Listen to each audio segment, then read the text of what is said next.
if China wants to interfere, and there is evidence that China in the midterms in 2022 was conducting influence operations, and again in 2024, but on behalf of Donald Trump. Because, what better gift is there for China than a man who discredits his own democracy? President Trump went on national television last night to accuse China of meddling in the 2020 US election. He claimed there was a deep state cover-up following his defeat to Joe Biden. Here he is speaking in that 25-minute prime-time TV address overnight. U.S. spy agencies began learning about the compromise of voter registration files in 2020 when they discovered that tens of millions of voter data, think of that, tens of millions of voters' data in 18 states have been bought, stolen, or hacked by China. Trump has urged Congress to pass a bill previously rejected by the Senate that would tighten US voting laws. US intelligence has said that in the past that no evidence of foreign interference was found to have impacted that year's presidential race. Lara, you spent some time in Washington as the Times Washington correspondent. I mean, it seems to me clearly an attempt by Donald Trump to muddy the waters before the midterms and to potentially claim that the midterms are stolen if they go against him, as they are likely to do so.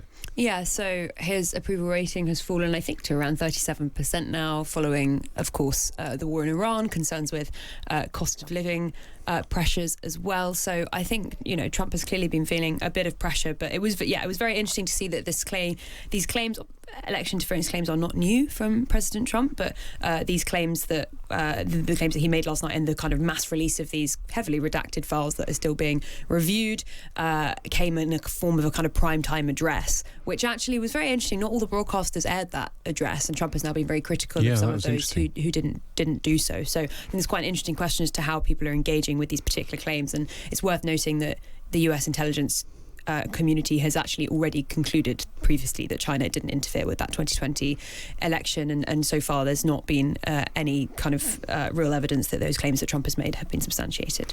Well, let's bring in the founder of the China Dialogue Trust and a visiting professor at the Lao China Institute at King's College, Isabel Hilton. Welcome to the show. Good morning. I gather the Chinese ambassador in Washington has already denied the claims. How seriously should these claims by President Trump be taken? I think not terribly, frankly. Look, for 6 years, Donald Trump has been trying to prove that he didn't lose the 2020 election, and he's failed. His own intelligence services have looked at it. In March 21, the National Intelligence Council released a report that said the Chinese government did consider but did not deploy influence efforts in 2020. And those are influence efforts. So, of course, China has an enormous kind of range of influence measures that it deploys, to bolster its propaganda, to cast doubt on the US position on Taiwan and so on. But direct interference in a way that would measurably affect the outcome of the election, that simply hasn't happened. And, getting hold of voter registration data, that's semi-public anyway. You can buy it and sell it on the dark web. And when you have it, then what? There's no direct connection between that and the outcome of an election. So I think not terribly seriously, frankly. But I think it is the case that China has had access to voter records. I think that has been established, hasn't it, even if they didn't use them. Is that right? Well, so I believe, but you get the voter records, and then what? I mean, what Trump has repeatedly failed to do is establish any kind of direct connection with the mechanism of voting, and China's no doubt extensive influence operations. They're two different things, and he repeatedly tries to confuse them. And of course, China's highly active. China, runs a spamouflage operation at vast scale, but it doesn't seem yet to have been terribly effective. So what the object of China's influence operations are, in general terms, to discredit democracy and bolster the image of the Chinese government. Well, Donald Trump, frankly, for China is a gift that goes on giving, because he's discrediting democracy on a daily basis in ways that are far more effective than anything China could think up. It seemed to me that President Trump's address last night was very much aimed at the domestic audience. I discussed with Lara Spirit wanting to muddy the waters for the midterms. But is there a message to China in that address as well? I really don't think so. Look, I mean, China was, Xi Jinping was engaged in something which was rather more important as far as he was concerned, which is, building China's AI capacity. I think the Chinese are now rather accustomed to the things that Donald Trump says. They're quite sophisticated readers of the US political scene, and we could all see this coming. Donald Trump has been ramping up in advance of his likely defeat in the midterms to discredit the whole process. That suits China. If China wants to interfere, and there is evidence that China in the midterms in 2022 was conducting influence operations, and again in 2024, but on behalf of Donald Trump. Because, what better gift is there for China than a man who discredits his own democracy? And when you say influence operations, would that have been kind of bots on X bigging up Republican candidates or denigrating Democrat candidates?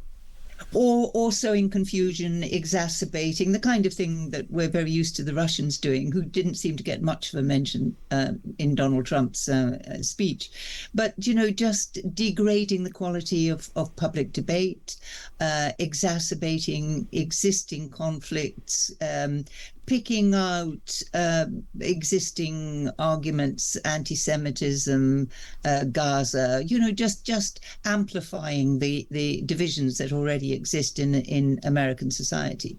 That's what the influence operations do, and they do it on a mass scale. But the evidence so far is that not to enormous effect, because they're still a bit clunky. The English isn't very good, and they're not terribly well directed. But certainly they're there, and they will get better.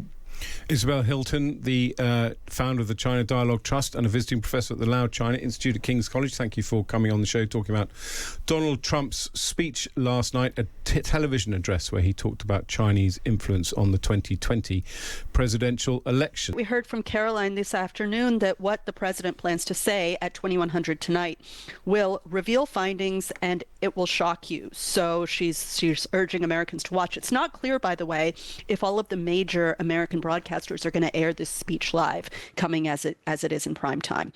She was very careful not to specify whether he was talking about election integrity in general or the 2020 elections, which, as you note, he lost to Joe Biden.